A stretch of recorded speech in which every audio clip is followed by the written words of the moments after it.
Sonra başlayır bu kitabı səhifə 74-də. Yəni yenə onların fikirləri var. Allahın zatı sifətləri, Allah görünür, görkəm və s. Mötəzilə məzhəbinin əksər ardıcılları, əksər deyil hamısı, deyirlər ki, zati sifətlərin Allahın zatı ilə eynidir.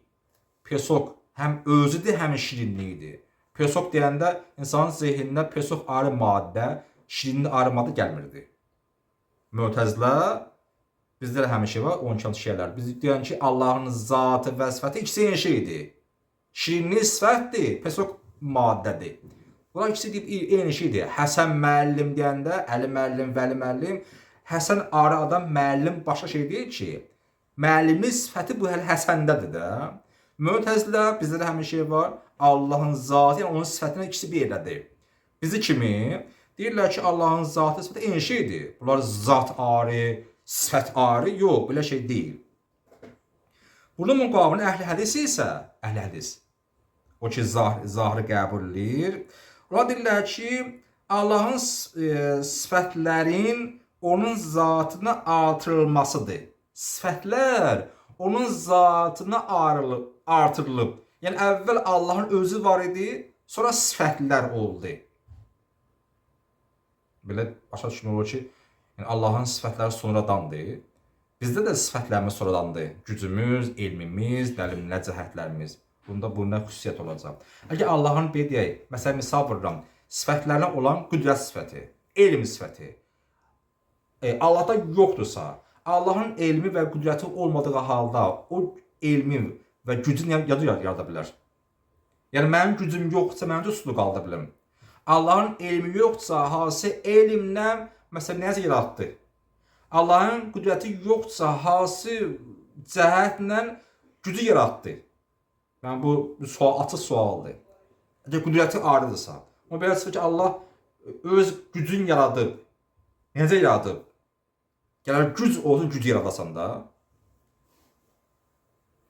Bu bəyanda Əşəri ikinci nəzərə seçilirlər. İkinci hasidir, sifət ayrı, Allah ayrı.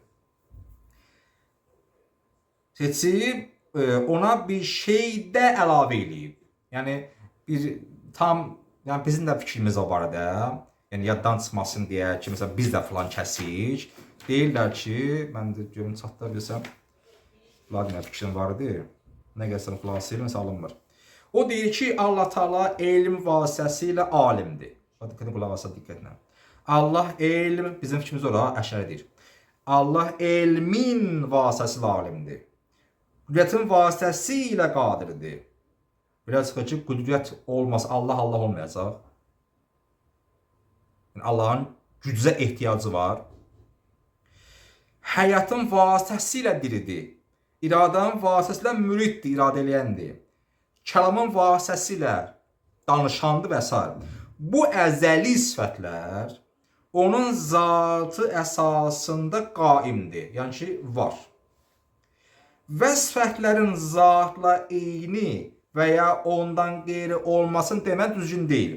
Desək ki, Allahın sifətlərin zatla eynidir, dürüst səhvdir. Və ya ondan ayrıdır, dürüst səhvdir. Yaxşı nədir bəs? O yabadır da.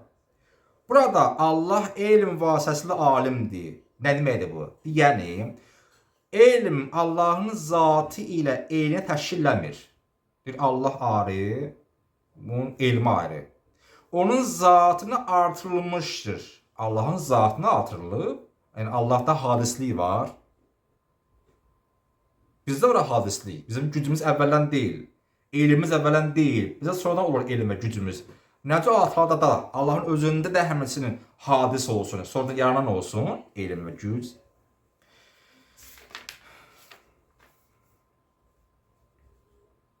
Artırılmış, lakin o özünün axırında, sözün axırında dedi ki, nə zatla eynidir, nə zatdan qeyridir. Yaxşı, nədir bu? Nə el, nə belə. Əşəri bu qeydi gətirməklə sifətlərin zata artırılmasına onların nəzərinə çarpan bir irada cavab vermək istəmişdir. Yəni, kim ki deyir, zatla deməli, sifət birdir, sanki ona bir irad eləyir də öz aləmində. O budur ki, sifətlər zata artıldığını təqdirdə, əgər sifətlər zata artırılsa, sifətlər zatı artırılsa, qədim varlıqların çoxluğu lazım gəlir. Və bu da tövhidə uyğun deyil. Çünki bu halda Allah zatı sifətlərinin hamısı qədim olan bir varlığa çevrilib, belə olanda da qədimlər çoxluğu yaranacaq. Bu da tövhidin ziddinədir. Nədir yəni bu? Bu deyim, mən qutarım, sonra gələn əslamiləri, mən bu çatlamam, çox təəssüf.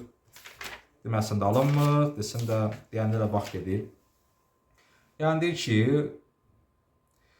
Allahın sifətlərin biz qədim bilsək, Allah əvvəldən var, deyir ki, hə.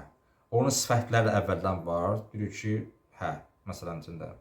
Məsələn, biz əvvələn deyil də, biz doğulan kimi savadlı olmuruq. Düzdür, doğulan kimi elmli olmuruq ki, oxuruq, vaxt keçir, gücümüz olur, elmimiz olur. Deyir, Allahın özünü də düşünsək ki, əvvəldən var. Və onun sifətləri də əvvəldən var. Biz hər ikisinə ayrıca varlıq kimi baxacaq. Sanki bu da bir Allah olacaq. Sifətlər toplumu. Allahın özü də bir ayrıca varlıq olacaq. Bu da tövhidə ziddir. İki də tövhid olacaq. İki də Allah olacaq. Deyir ki, sən niyə belə ayrılırsan bir-birindən? Allah deyəndə bunlar niyə bir-birinin içindən deyirlər ki, düşürsən ayrı. Bir də olsa nə olacaq ki? Bax, sən ayrı düşünsən deyə orada bu mənasız sualın çıxır. Sən düşünün Pesok məsələsini. Pesok ayrıca, şirinlik ayrıca. Çünki Pesok öz gücü yoxdur ki, o şirini özdən seçsin. Və şirinin elə bir gücü yoxdur ki, Pesokun tərkibində olsun, ta şirinliyi bəlli olsun. Bu getməli o tərəfə, o gəlməli bu tərəfə. Hər ikisi ayrı varlıq olacaq, belə çıxır. Amma bunlar hər ikisi birədir də. Həsən müəllim, Mehdi müəllim kimi, Əli müəllim kimi. Bu da həmçinin deyir ki, hə, biz bunları düşünsə ayrı-ayrı, hə, bunun sifətləri də qədim olacaq. Deməli, sifətlər də Allah kimi qədimdir. Bunun mənbəyi hardandır? Ki, sifətlər ayrıcadır, qədimdir. Allah da ayrıcadır, qədimdir. Da düzgün çıxmır. Adımdan məlumdur. Allah nə deməkdir? Allahın adları var, bəli. Sifətləri var, bəli. Niyə məhz bu adından Allah tanınıb, Allah adına? Yəni, bütün adlar, sifətlərin toplumu. Allah deyəndə həm özü gəlir insanın zihninə, bir də zihnimizdə Allah nur forma, məsələn deyəndə Allah inancı və onun hansı cəhətlərə malik olmalığı, gücü, elmi və s. Bu qədər əqaid mövzulardır. Bilsə də yaxşı olar ki, dərindən bilər. Allah elimizi artıq eləsin. Allah imanımızı kamil eləsin. Amin. Allahümmə səlli əla Muhammed və əl Muhammed və accil fərəcəhum.